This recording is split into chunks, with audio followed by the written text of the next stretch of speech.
Doreen, have matters gone well the 2 days I've been away? What has happened here? How do they all do? My lady, the day before yesterday, had a fever all day, and was sadly out of order with a strange headache. And Tartuffe? Tartuffe? Extremely well, fat, fair, and fresh-colored. Poor man. At night she had no stomach, and could not touch a bit of supper. The pain in her head continued so violent. And Tartuffe? He supped by himself before her, and very heartily ate a brace of partridge and half a leg of mutton hashed. Poor man. She never closed her eyes, but burnt so that she could not get a wink of sleep, and we were forced to sit up with her all night. And Tartuffe? Being agreeably sleepy, he went from table to his chamber and so into warmth and slept comfortably till next morning. The poor man. At length my lady prevailed upon by our persuasions, resolved to be let blood. Then she soon grew easier. And Tartuffe? He plucked up his spirit, as he should, and fortifying his mind against all evils, to make amends for the blood my lady lost, drank at breakfast 4 swinging draughts of wine. The poor man. At present they are both pretty well, and I shall go before and let my lady know how glad you are of her recovery. She jokes upon you, brother, to your face, and without any design of making you angry, I must tell you freely that 'tis not without reason. Was ever such a whim heard of? Is it possible that a man can be so bewitching at this time of day as to make you forget everything for him? That, after having in your own house relieved his indigence, you should be ready to— Hold there, brother.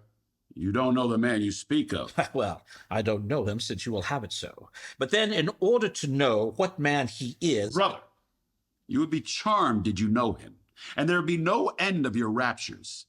He's a man in short, a man who always practices as he directs, enjoys a profound peace, and regards the whole world no more than so much dung. I am quite another man by his conversation. He teaches me to set my heart upon nothing. He disengages my mind from friendships or relations, and I could see my brother, children, mother, wife, all expire, and not regard it more than this. Human sentiments, brother, I must confess. Had you seen him as I first met with him, you would have loved him as well as I do. He came every day to church with a composed face and kneeled down just against me. He attracted the eyes of the whole congregation by the fervency with which he sent up his prayers to heaven. He sighed and groaned very heavily, and every moment humbly kissed the earth. And when I was going out, he would advance before and offer me holy water at the door.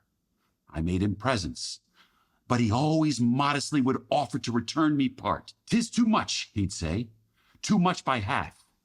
I am not worth your pity." And when I refused to take it again, he would go and give among the poor before my face. At length heaven moved me to take him home, since which everything here seems to prosper. I see he reproves without distinction, and that even with regard to my wife, he is extremely cautious of my honor. You must be mad, brother, I fancy. Do you intend to banter me with such stuff? Brother, what you say savors of libertinism. You are a little tainted with it, and, as I have told you more than once, you'll draw down some heavy judgment on your head one day or other. This is the usual strain of such as you. They would have everybody as blind as themselves. To be clear-sighted is libertinism, and as such don't dote upon empty grimaces, have neither faith nor respect to sacred things.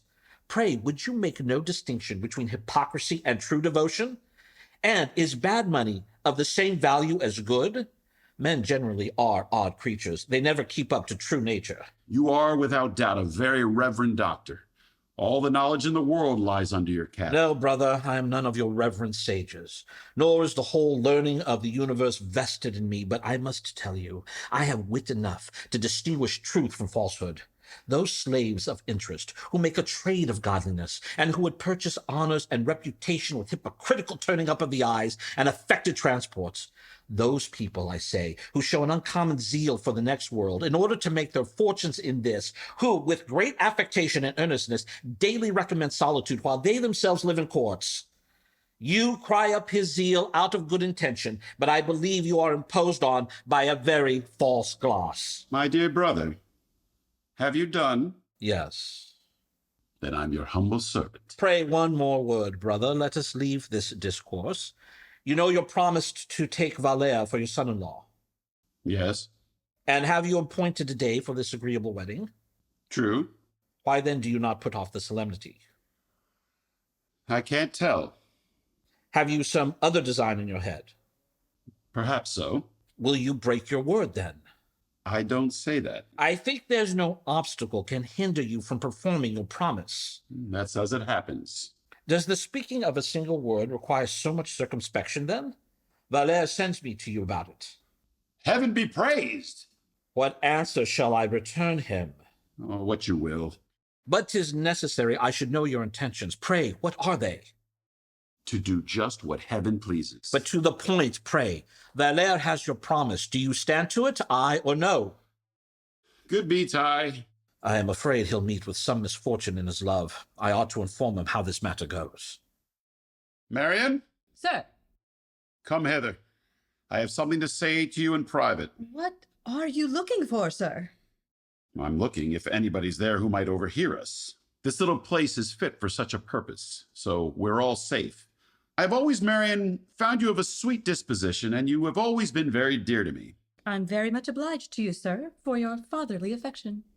'Tis very well said, daughter. And to deserve it, your chief care should be to make me easy. That is the height of my ambition. Very well. Then what say you of Tartuffe, our guest? Who, I? Yes, you. Pray, take heed how you answer. Alas, sir, I'll say what you will of him. That's discreetly said. Tell me then, my girl, that he's a very deserving person, that you like him, and that it would be agreeable if, with my consent, you might have him for a husband. Huh? How, sir? What's the matter? What said you? What? Did I mistake you? As how? Whom would you have me say I liked, sir, and should be glad with your approbation to have for a husband? Tartuffe. I protest to you, sir, there's nothing in it. Why would you make me tell you such a story? But I would have it be no story, and 'tis enough that I have pitched upon him for you. What would you, sir? Aye, child, I purpose, by your marriage, to join Tartuffe to my family. I have resolved upon it, and as I have a right to— What business have you there? Your curiosity is very great, sweetheart, to bring you to listen in this manner. In truth, sir, whether this report proceeds from conjecture or chance, I don't know. But they have been just telling me the news of this match, and I have been making a very great jest of it. Why?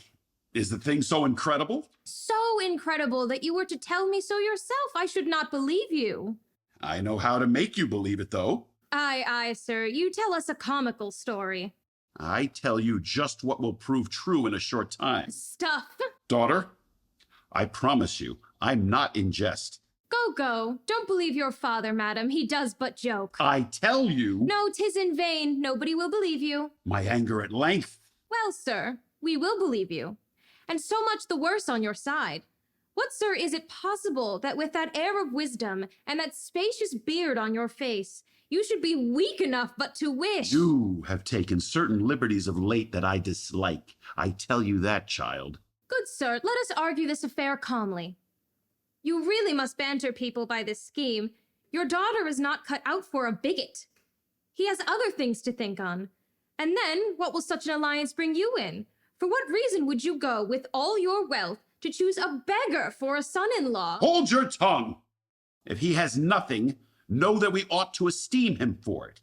His poverty is an honest poverty, which raises him above all grandeur, because he has suffered himself, in short, to be deprived of his fortune by his negligence for things temporal and his strong attachment to things eternal.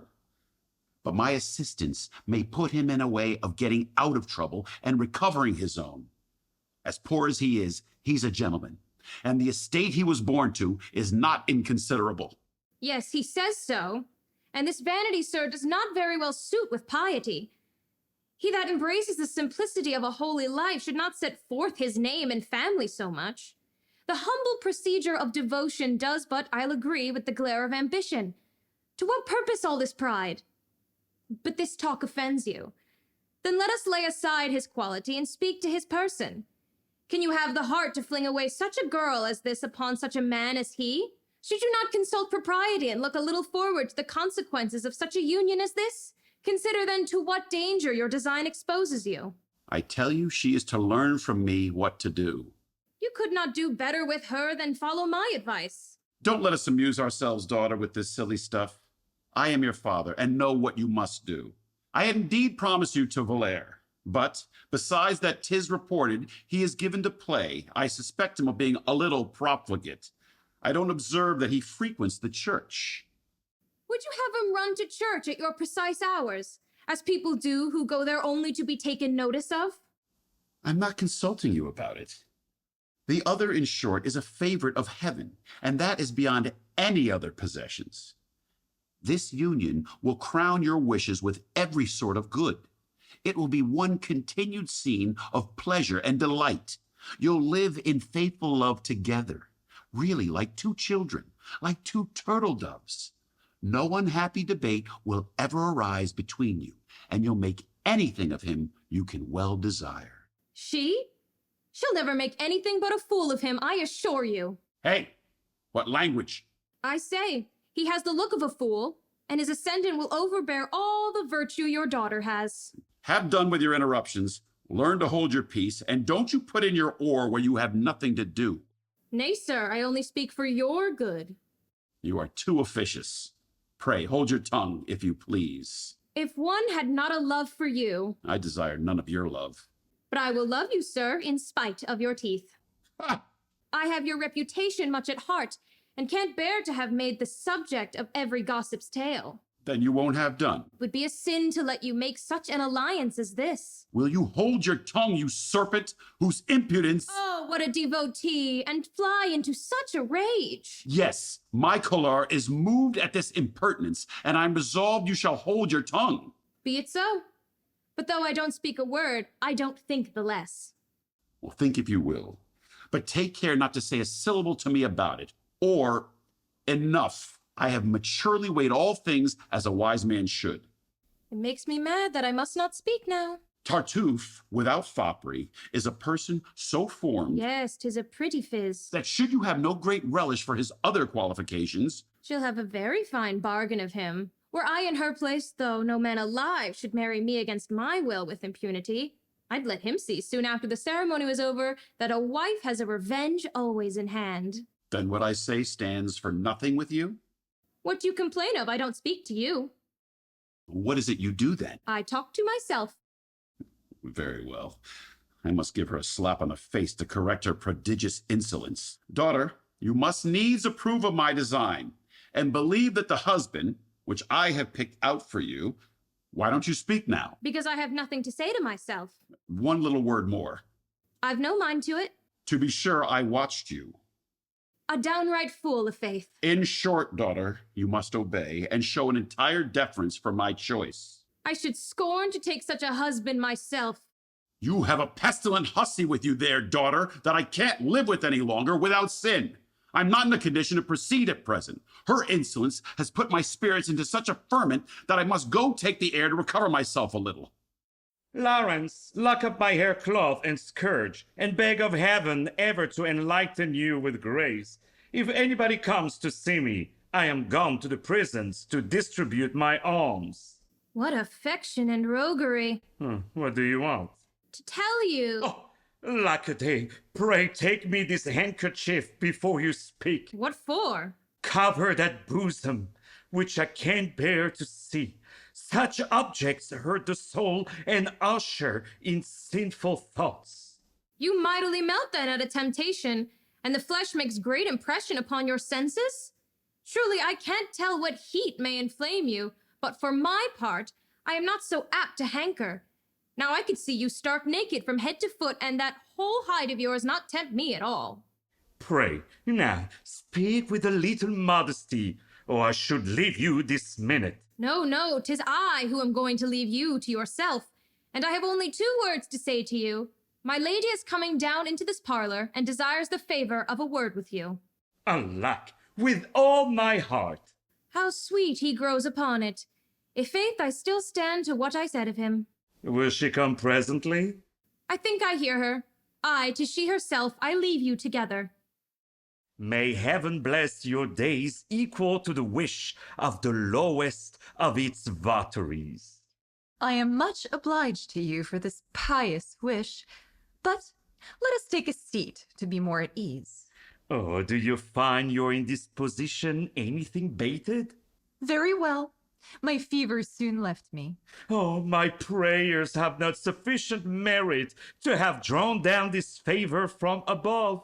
But I made no vows to heaven that did not concern your recovery. Your zeal for me was too solicitous. Your dear health cannot be overrated, and to reestablish it, I could have sacrificed my own. That is carrying Christian charity a great way, and I am highly indebted to you for all this goodness. I do much less for you than you deserve. I had a desire to speak with you in private on a certain affair, and I am glad that nobody observes us here.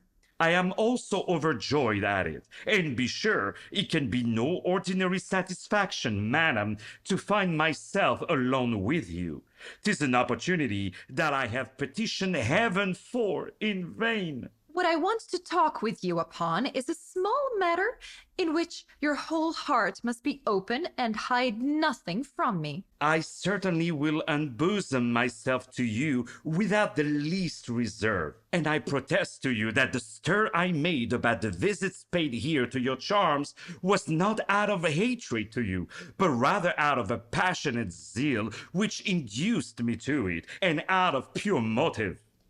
For my part, I take it very well, and believe 'tis my good that gives you this concern. Yes, madam, without doubt, and such is the favor of my... Oh, you squeeze me too hard. 'Tis out of excess of zeal. I never intended to hurt you. I had much rather... What does your hand do there? Oh, I'm only feeling your clothes, madam. The stuff is mighty rich. Oh, pray give over. I am very ticklish. Bless me, how wonderful is the workmanship of this lace.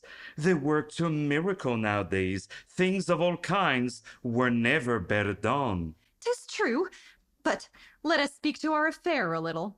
They say that my husband has a mind to set aside his promise and to give you his daughter. Is that true?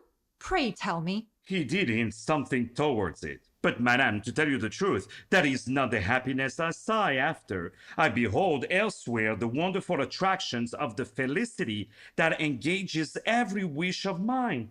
That is, you love no earthly things. My breast does not enclose a heart of flint. I am apt to think that your sighs tend all to heaven, and that nothing here below can detain your desires. The love which engages us to eternal beauties does not extinguish in us the love of temporal ones. Our senses may easily be charmed with the perfect works heaven has formed. My heart even resolved to avoid your eyes, believing you an obstacle to my future happiness. But at length I perceived, most lovely beauty, that my passion could not be blamable, that I could reconcile it with modesty, and this made me abandon my heart to it. It is, I confess, a very great presumption in me to make you the offer of this heart, but in my vows I rely wholly on your goodness, and not on anything in my own weak power. I am on the point of being, by your sole decision, happy if you will, or miserable if you please. The declaration is extremely gallant, but, to say the truth, it is a good deal surprising. Methinks you ought to have fortified your mind better, and to have reasoned a little upon a design of this nature. A devotee as you are, whom everyone speaks of as... Ah, being a devotee does not make me the less a man, and when one comes to view your celestial charms, the heart surrenders and reasons no more. I know that such language from me seems somewhat strange, but madam, after all, I am not an angel, and should you condemn the declaration I make, you must lay the blame upon your attractive charms. From the moment I first set eyes upon your more than human splendor, You became the sovereign of my soul. But men of our sort burn with a discreet flame, with whom a secret is always sure to remain such. The care we take of our own reputation is an undeniable security to the persons beloved. And 'tis with us, when they accept our hearts, that they enjoy love without scandal and pleasure without fear. I hear what you say, and your rhetoric explains itself to me in terms sufficiently strong. Don't you apprehend that I may take a fancy now to acquaint my husband with this gallantry of yours?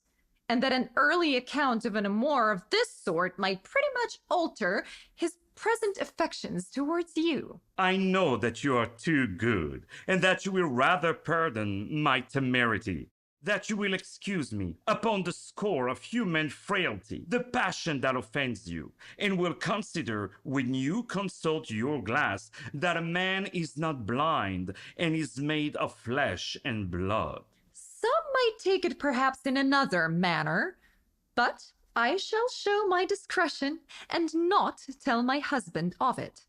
But in return, I will have one thing of you, that is honestly and sincerely to forward the match between Valere and Marianne, and that you yourself renounce the unjust power whereby you hope to be enriched with what belongs to another.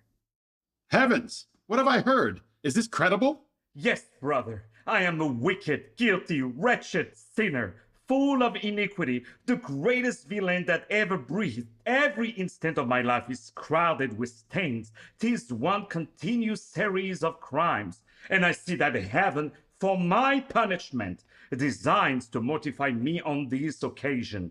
Whatever great offense they can lay to my charge, I shall have more humility than to deny it. Believe what they tell you, arm your resentment, and like a criminal, drive me out of your house. I cannot have so great a share of shame, but I still deserved a much larger. Ah, traitor! Did you by this falsehood attempt to tarnish the purity of his virtue? What? Shall the feigned meekness of this hypocritical soul make you give the lie? You cursed plague, hold your tongue. Oh, let him speak. You chide him wrongfully. You had much better believe what he tells you. Why so favorable to me upon such a fact? Do you know after all what I may be capable of? The world indeed takes me for a very good man, but the truth is, I am a very worthless creature. Yes, my dear child, stay on, call me treacherous, infamous, reprobate, thief, and murderer. Load me with names still more detestable. I don't gainsay you. I have deserved them all, and I'm winning on my knees to suffer the ignominy as a shame due to the enormities of my life. This is too much, brother. Does not your heart relent, traitor? What? Shall his words so far deceive you as to— Hold your tongue, rascal! For heaven's sakes, my dear friend, rise. Infamous wretch! He can— Hold your tongue! Intolerable! What am I taken for? Say one other word and I'll break your bones! For heaven's sake, brother, don't be angry. I had rather suffer any hardship than he should get the slightest hurt on my account. Ungrateful monster! Let him alone, if I must on my knees ask forgiveness for him. Alas, you are in jest, sure. See his goodness. Then? Have done. What? I? Peace, I say. I know what put you upon this attack well enough. You all hate him, and I now see wife, children, servants, and all let loose against him. They impudently try every way to remove this devout person from me. But the more they strive to get him out, the greater care will I take to keep him in, and therefore will I hasten his marriage with my daughter to confound the pride of the whole family. Do you think to force her to accept of him? Yes, traitor, and this very evening to plague you. Nay, I defy you all, and shall make you to know that I am master and will be obeyed. Come, do you recant? Immediately throw yourself at his feet to beg his pardon. Who? I? Of this rascal? Who by his impostures? What, scoundrel, do you rebel and call him names? A cudgel there, a cudgel. Don't hold me. Get you out of my house this minute and never dare to set foot in it again. Yes, I shall go, but... Quickly! Then leave the place, sirrah. I disinherit you and give you my curse besides. To offend a holy person in such a manner. Oh, heaven, pardon him the anguish he gives me. Could you know what a grief it is to me that they should try to blacken me with my dear friend? Alack a day! The very thought of this ingratitude wounds me to the very quick. Lord, what horror! My heart's so full that I can't speak. I think I can't outlive it. Villain! I'm sorry my hand spared and did not make an end to thee on the spot. Compose yourself, my friend, and don't be troubled. Let us by all means put an end to the course of these unhappy debates. I see what uneasiness I occasion here, and think there's a necessity, brother, for me leaving your house. How? You're not in earnest, sir. They hate me and seek, I see, to bring my integrity into question with you. What signifies that? Do you see me listen to them? Oh, they won't stop here, you may be sure, and those very stories which you now reject may one day meet with more credit. No, my friend, never. Oh, my friend, a wife may easily deceive a husband. No, no! Suffer me, by removing hence, immediately, to remove from them all occasion of attacking me in this manner. No, you must stay, or it will cost me my life. Well then, I must mortify myself. If you would, however... Ah! Be it so. Let's talk no more about it. But I know how I must behave on this occasion. Honor is delicate, and friendship obliges me to prevent reports and not to give any room for suspicion. I shun your wife, and you shall never see me. No! In spite of everybody, you shall frequently be with her. To vex the world is my greatest joy, and I'll have you seen with her at all hours. This is not all yet, the better to brave them. I'll have no other heir but you, and I'm going forthwith to sign you a deed of gift for my whole estate.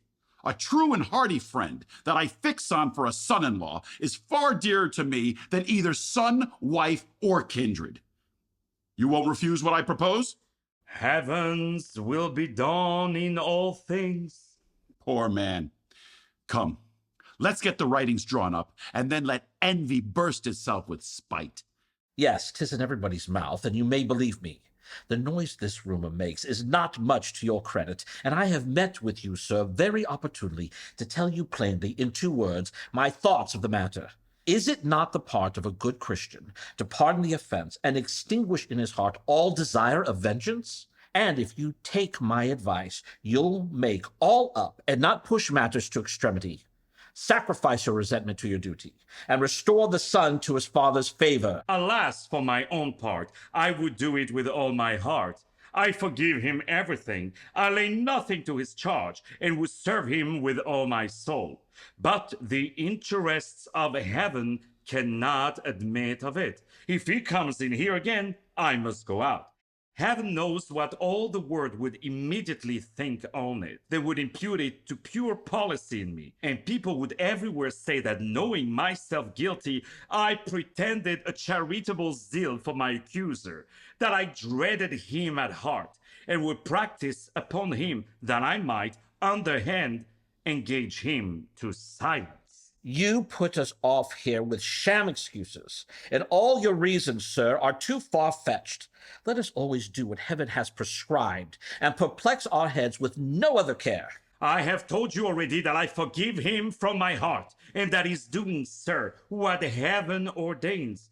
But after the scandal and affront of today, heaven does not require me to live with him. And does it require you, sir, to lend an ear to what mere caprice dictates to the father, and to accept of an estate where justice obliges you to make no pretensions? Those that know me would never have the thought that this is the effect of an interested spirit.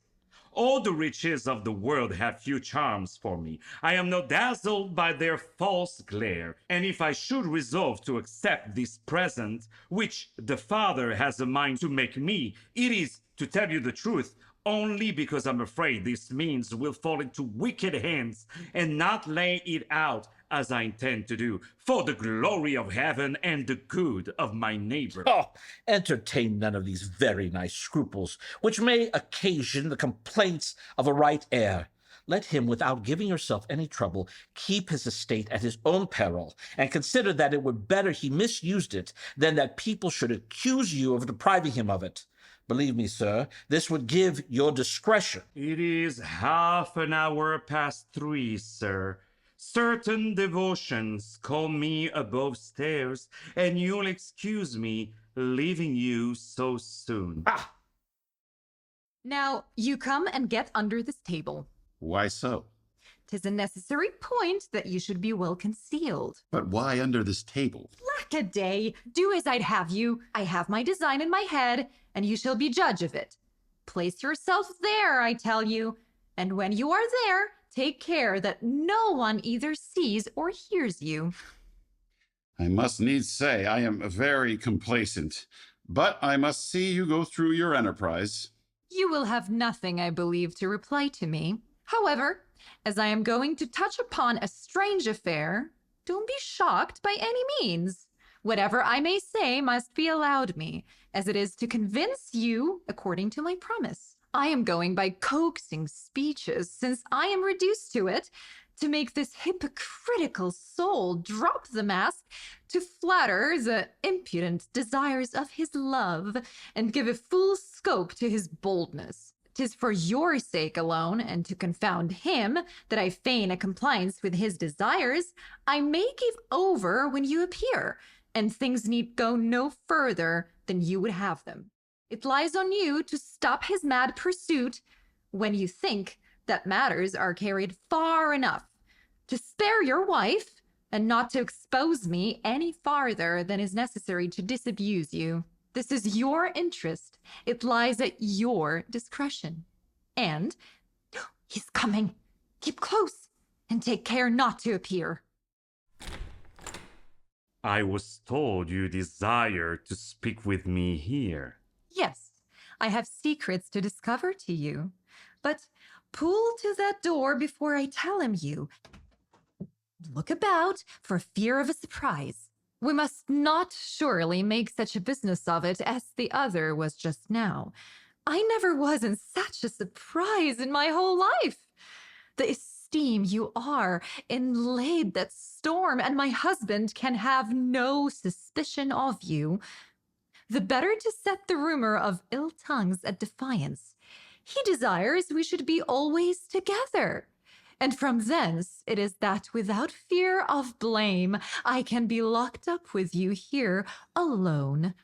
And this is what justifies me in laying open to you a heart a little, perhaps, too forward in admitting to your passion. This language, madam, is difficult enough to comprehend, and you talked in another kind of style, but just now. Alas! If such a refusal disobliges you, how little do you know the heart of a woman, and how little do you know what it means when we make so feeble a defense. Our modesty will always combat in these moments those tender sentiments you may inspire us with. Whatever reason we may find for the passion that subdues us, we shall always be a little ashamed to own it. We defend ourselves at first, but by the air with which we go about it, we give you sufficiently to know that our heart surrenders, that our words oppose our wishes for the sake of honor, and that such refusals promise everything. Without doubt, this is making a very free confession to you, and having regard little enough to the modesty that belongs to us. But, in short, since the word has slipped me, should I have been bent so much upon restraining his son? Should I, pray, with so much mildness, have hearkened to the offer at large which you made of your heart? Should I have taken the thing as you saw I did, if the offer of your heart had had nothing in it to please me? And when I myself would have forced you to refuse the match which had just been proposed, what is it this instance should have given you to understand, but the interest one was inclined to take in you? Should I have taken the thing as you saw I did, if the offer of your heart had had nothing in it to please me? And when I myself would have forced you to refuse the match which had just been proposed, what is it this instance should have given you to understand, but the interest one was inclined to take in you, and the disquiet it would have given me, that the not resolved on should at least divide a heart which I wanted to have wholly my own? 'Tis no doubt, madam, an extreme pleasure to hear these words from the lips one loves. Their honey plentifully diffuses through every sense a sweetness I never before tasted. My supreme study is the happiness of pleasing you, and my heart counts your affection its beatitude. But you must excuse this heart, madam, if it presumes to doubt a little of its felicity. I can fancy these words to be only a sort of artifice to make me break off the match that's upon the conclusion. And if I may with freedom explain myself to you, I should not rely upon this so tender language till some of the favors which I sigh after assure me of the sincerity of what may be said, and fix in my mind a firm belief of the transporting goodness you intend me. What? Proceed so fast? Would you exhaust the tenderness of one's heart at once? One does violence to oneself in making you the most melting declaration, but at the same time this is not enough for you, and one cannot advance so far as to satisfy you unless one pushes the affair to the last favors.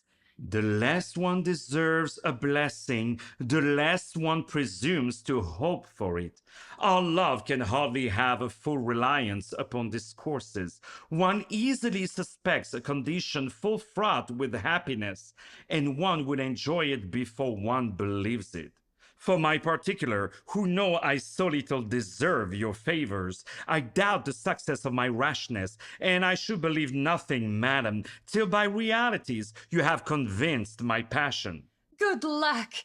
How your love plays the very tyrant! What a strange confusion it throws me into!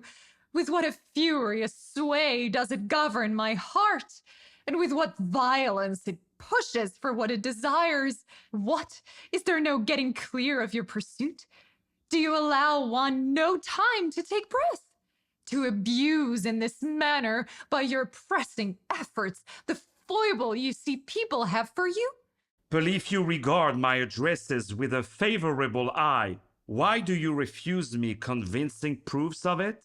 But how can one comply with your desires without offending that heaven which you are always talking of? If nothing but heaven obstructs my wishes, 'tis a trifle with me to remove such an obstacle, and that need be no restraint upon your love. But they so terrify us with the judgments of heaven. I can dissipate those ridiculous terrors for you, madam. Heaven, 'tis true, forbids certain gratifications, but then there are ways of compounding those matters. It is a science to stretch the strings of conscience according to the different exigencies of the case, and to rectify the immorality of the action by the purity of our intention. These are secrets, madam, I can instruct you in. You have nothing to do but passively to be conducted. Satisfy my desire, and fear nothing. I'll answer for you, and will take the sin upon myself. You cough very much, madam. Yes, I am on the rack. Will you please to have a bit of this licorice? 'Tis an obstinate cold, without doubt, and I am satisfied that all the licorice in the world will do no good in this case. It is, to be sure, very troublesome. Ay, more than one can express. In short, your scruple, madam, is easily overcome. You are sure of its being an inviolable secret here, and the harm never consists in anything but the noise one makes. The scandal of the world is what makes the offense, and sinning in private is no sinning at all. In short, I see that I must resolve to yield, that I must consent to grant you everything, and that with less than this I ought not to expect that you should be satisfied or give over. It is indeed very hard to go that length, and I get over it much against my will. But since you are obstinately bent upon reducing me to it, and since you won't believe anything that can be said, but still insist on more convincing testimony, one must even resolve upon it and satisfy people. And if this gratification carries any offense in it, so much the worse for him who forces me to this violence. The fault certainly ought not to be laid at my door. Yes, madam, I take it upon myself, and the thing in itself. Open the door a little. And pray look if my husband be not in that gallery. Why need you take so much care about him? Between us two, he's a man to be led by the nose. He would take pride in all our conversations, and I have wrought him up to the point of saying everything without believing anything. That signifies nothing. Pray go out a little and look carefully all about. An abominable fellow, I vow. I can't recover myself. This perfectly stuns me. How? Do you come out so soon? You make fools of people. Get under the table again. Stay to the very last to see things sure, and don't trust to bare conjectures. No, nothing more wicked ever came from hell. Dear heart, you must not believe too lightly. Suffer yourself to be fully convinced before you yield, and don't be too hasty for fear of a mistake. Everything conspires, madam, to my satisfaction. I have surveyed this whole apartment. Nobody's there, and my ravished soul. Gently. You are too eager in your amours. You should not be so furious. Ah, ha, good man. You intended me a crest, I suppose. Good lack, how you abandon yourself to temptations. What, you'd marry my daughter and had a huge stomach to my wife? I was a long while in doubt whether all was in good earnest, and always thought you would change your tone. But this is pushing the proof far enough. I am now satisfied, and want, for my part, no further conviction. The part I have played was contrary to my inclination, but they reduced me to the necessity of treating you in this manner. What? Do you believe? Come, pray no noise, turn out, and without ceremony. My design. Speeches are no longer in season. You must troop off forthwith. 'Tis you must troop off, you who speak so beautifully. The house belongs to me. I'll make you know it, and shall plainly show you that you have recourse in vain to these base tricks to pick a quarrel with me, that you don't think where you are when you injure me, that I have wherewithal to confound and punish imposture, to avenge offended heaven, and make them repented who talk here of turning me out of doors. What language is this? And what can it mean? In truth, I'm all confusion, and have no room to laugh. How so? I see my fault by what he says, and the deed of gift perplexes me. The deed of gift? Aye, 'tis done. But I have something else that disturbs me too. And what's that? You shall know the whole, but let's go immediately and see if a certain casket is above stairs. 'Tis with regret, sir, I come to afflict you, but I am constrained to it by the imminence of danger. A very intimate friend of mine, who knows the interest I ought to take in everything that may concern you, has for my sake violated, by a delicate step, the secrecy due to the affairs of state, and has just sent me advice, the consequence of which reduces you to the expedient of sudden flight. I am not informed of the detail of the crime laid to your charge, but an order is issued out against your person, and to execute it the better, he himself is appointed to accompany the person that is to arrest you. Now are his pretenses armed, and this is the way that the traitor seeks to make himself master of your estate. The man, I must own, is a vile animal. The least delay may be fatal to you. I have my coach at the door to carry you off with 1,000 louis d'or, that here I bring you. Let's lose no time. The shaft is thrown, and these blows are only paired by flight. I offer myself to conduct you to the place of safety, and to accompany you in your escape, even to the last. Alas, what do I not owe to your obliging care? I must take another time to thank you, and I beseech heaven to be so propitious to me that I may one day acknowledge his generous service. Go quickly. We shall take care, brother, to do what is proper. Softly, sir. Don't run so fast. You won't go far to find you a lodging. We take you prisoner in the king's name. Traitor, you have reserved this shaft for the last. 'Tis the stroke by which you are to dispatch me, and this crowns all the rest of your perfidies. Your abuses have nothing in them that can incense me. I'm instructed to suffer everything for the sake of heaven. The moderation is great, I must confess. How impudently the varlet sports with heaven! All your raving can't move me. I think of nothing but doing my duty. You have much glory to expect from hence. This employ is a mighty honorable one for you. The employee can be other than glorious when he proceeds from the power that sent me here. But do you remember, ungrateful wretch, that my charitable hand raised you from a miserable condition? Yes, I know what earning I might receive from here, but the interest of my prince is my highest duty, the just obligation whereof stifles in my heart all other acknowledgments. And I could sacrifice to so powerful a tie, friend, wife, kindred, and myself to boot. The hypocrite!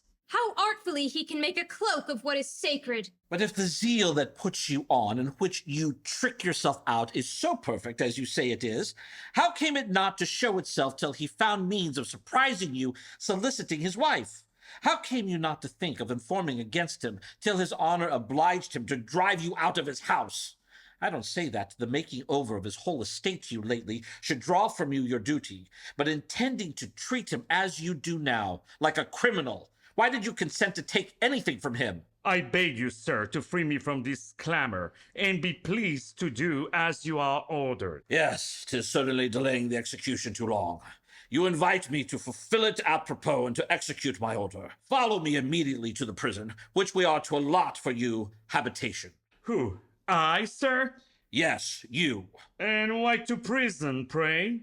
You are not the person I shall give an account to. Do you, sir, compose yourself after so warm a surprise?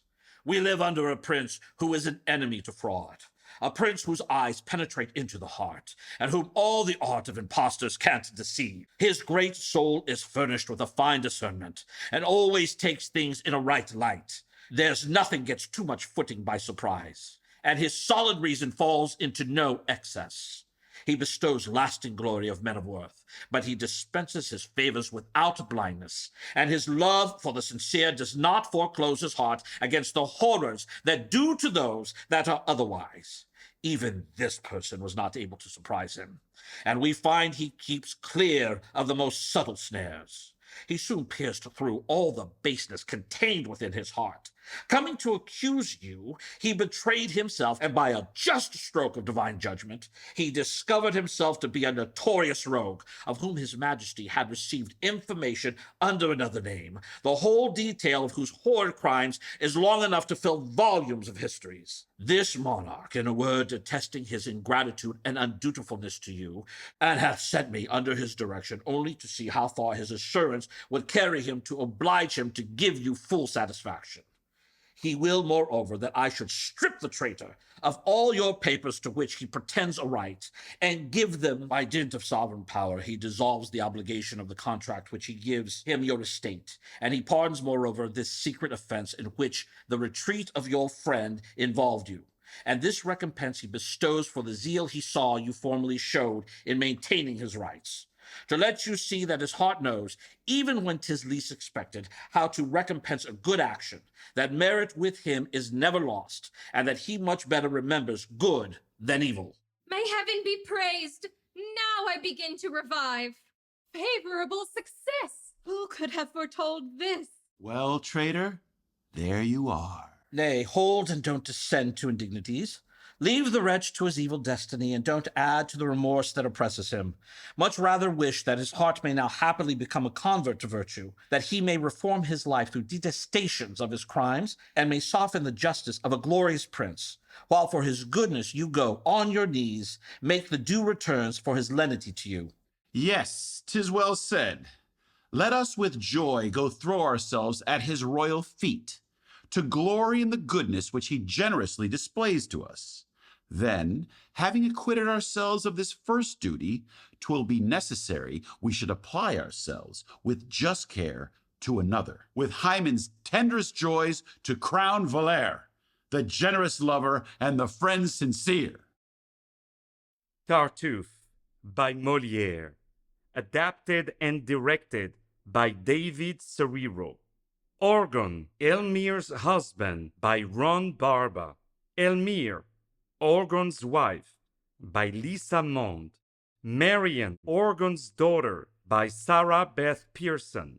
Cleant, Orgon's brother-in-law by Christopher Romero Wilson.